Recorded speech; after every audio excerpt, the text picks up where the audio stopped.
Again, if we get into the 2004 period, there was this period of crackdown of people like Omid getting arrested. And the Iranian government itself became much smarter about what it was doing and how it was responding to internet access.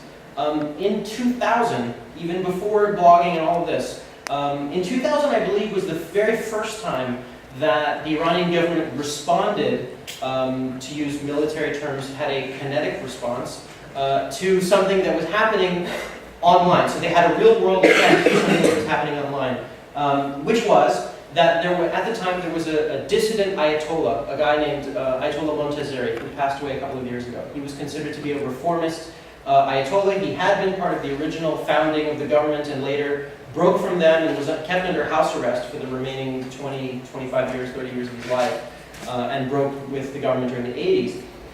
In 2000, he published on his website, which was montazeri, with an I.com, he published a 600-page manifesto detailing why he didn't like what the government had done during the Iran-Iraq War and all of the atrocities that the government had committed and all kinds of other things. So what did the Iranian government do? They purchased the domain, montazeri, with a Y.com, and basically tried to fake people out. They tried to cyber squat his website and fool people into going to the wrong website and, tricking people, essentially. It didn't really work.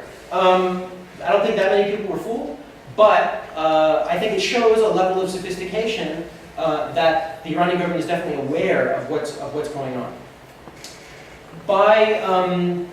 I just wanted to mention that because I had forgot it to say it earlier, so I apologize. By the time we get to the later and mid-2000s, as more and more Iranians come online, the Iranian filtration system starts to get more and more sophisticated. And all kinds of websites continue to be filtered. Facebook, Twitter, YouTube, Deutsche Welle Persian, BBC Persian, Voice of America, all kinds of things. In fact, just this week, the United States Department of State opened up what it was calling a virtual embassy, and with apologies to our colleagues from the Department of State, it was blocked by the Iranian government the day it was turned on, which I believe was yesterday or 2 days ago. And for anyone who's followed the Iranian government's activities, this was not a surprise that they would block it. Of course, there are technical means to get around the blocks, and some people do that, but not everybody is aware of how that works and how to protect themselves online. So this is something that we have to kind of deal with and fully understand. By the time we get to more recent times, after all of these people who've been arrested, and many of these people who worked for this online magazine Cappuccino, nearly all of them live now in the UK and France and Canada and the US. Like a generation of people before them, like my father's generation, people who have basically decided that Iran has no hope for them. Many people have been kicked out by choice or by force from continuing to be and live and work in Iran, which I think people would prefer to live in a free country if that existed for Iran in that way. By the time we get to more recent times, I think that the level of Iranian activity with respect to the internet is getting even more interesting, even after the protests and such that we saw from 2009. How many people have heard of Stuxnet? Okay, half the room. So Stuxnet was a computer virus, a computer worm, a piece of malware that was believed to have been created, apologies to the State Department, by the American military intelligence and also the Israeli military intelligence. This was reported by the New York Times some months ago. This was a virus that was released into the wild and specifically targeted Iranian nuclear facilities in Iran. This was a very intelligent piece of malware, if you will. So malware, of course, are these viruses you probably get in your email sometimes, and it tells you to click on something that looks weird and sketchy, and hopefully your email filter takes care of it. Don't download those things, they're bad. But so this was a piece of malware, and it was designed specifically with a particular target in mind, which was Siemens hardware, so German-made hardware, running at nuclear facilities inside of Iran, and it was specifically targeted to do those things. It was specifically designed to make the machines in the nuclear facility spin out of control and essentially break. If you had it on your computer, it wouldn't do anything because it wasn't set up to harm anything else besides that. Stuxnet was actually discovered by a computer researcher right here in Hamburg, a guy called Ralph Langer, who studies these things. And he figured out and announced to the world that this is what it was and this is what it does. And so the computer science and computer security world has been talking about this for the last year and a bit. This is really interesting because this is the first time that a weapon of this nature, some people have called it a weapon, has been designed for the purposes of sabotage of real-world things. And one can imagine if the situation were reversed, if Iran had released some kind of cyber weapon in this way against the United States or against Germany, people would not be very happy. Iran, since that time, has given a lot of speeches. Some of them have been very silly. You've had some Iranian officials who've said things like that they want to ban all viruses from the country. Don't know how that's going to work out.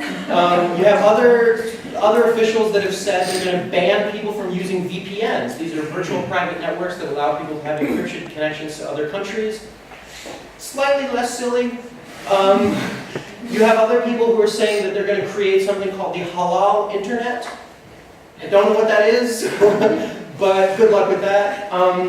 You have other officials who've said that they're going to beef up the Iranian graduate cybersecurity, cyber defense programs, so master's and PhD programs in Iran about cyber defense and cybersecurity.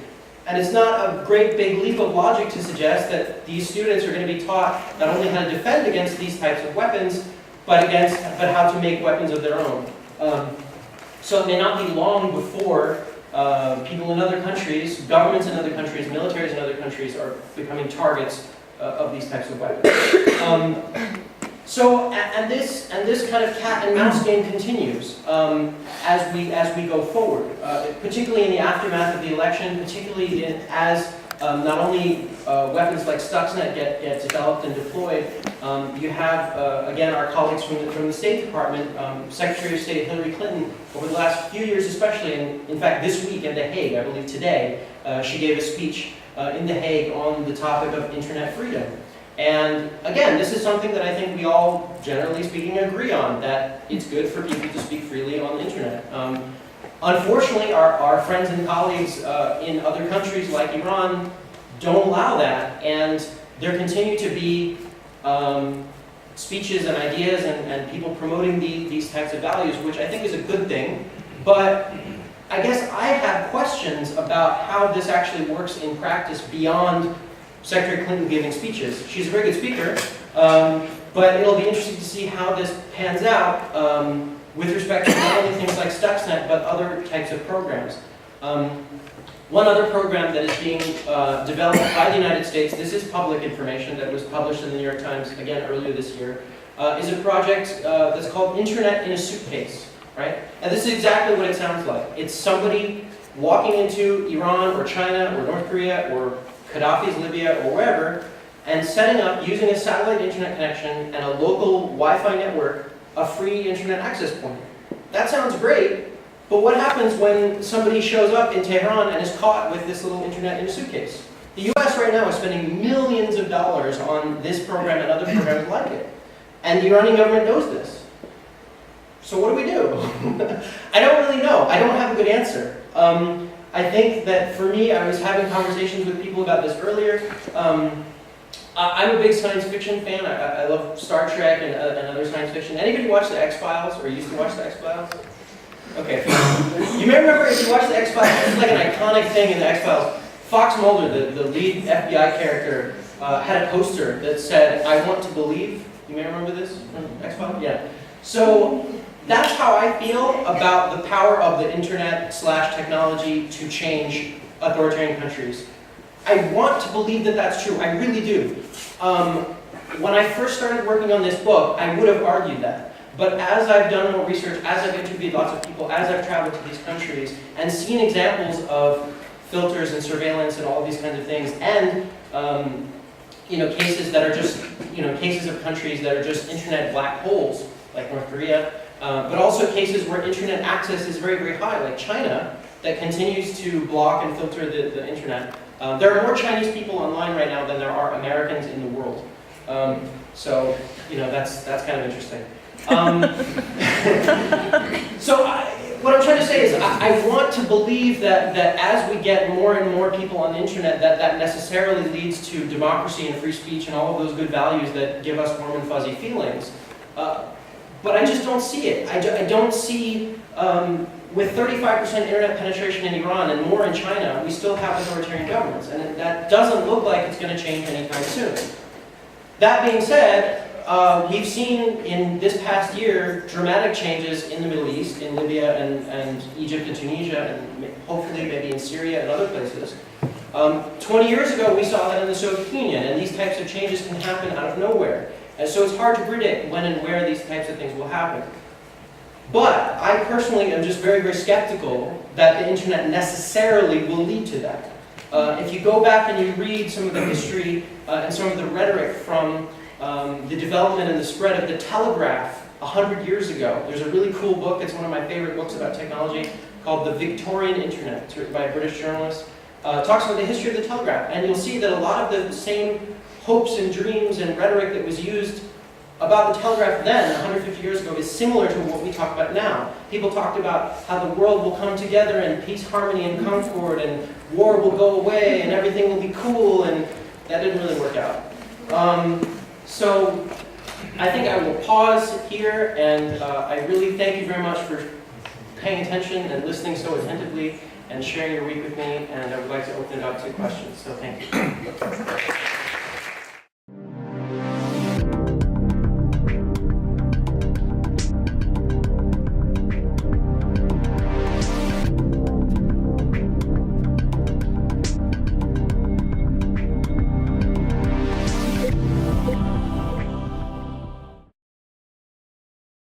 To the 2004 period, there was this period of crackdown, of people like Omid getting arrested. And the Iranian government itself became much smarter about what it was doing and how it was responding to internet access. In 2000, even before blogging and all of this, in 2000 I believe was the very first time that the Iranian government responded, to use military terms, had a kinetic response to something that was happening online. So they had a real world effect to something that was happening online, which was that at the time there was a dissident Ayatollah, a guy named Ayatollah Montazeri, who passed away a couple of years ago. He was considered to be a reformist Ayatollah. He had been part of the original founding of the government and later broke from them and was kept under house arrest for the remaining 20, 25 years, 30 years of his life, and broke with the government during the 80s. In 2000, he published on his website, which was montazeri, with an I.com, he published a 600-page manifesto detailing why he didn't like what the government had done during the Iran-Iraq War and all of the atrocities that the government had committed and all kinds of other things. So what did the Iranian government do? They purchased the domain.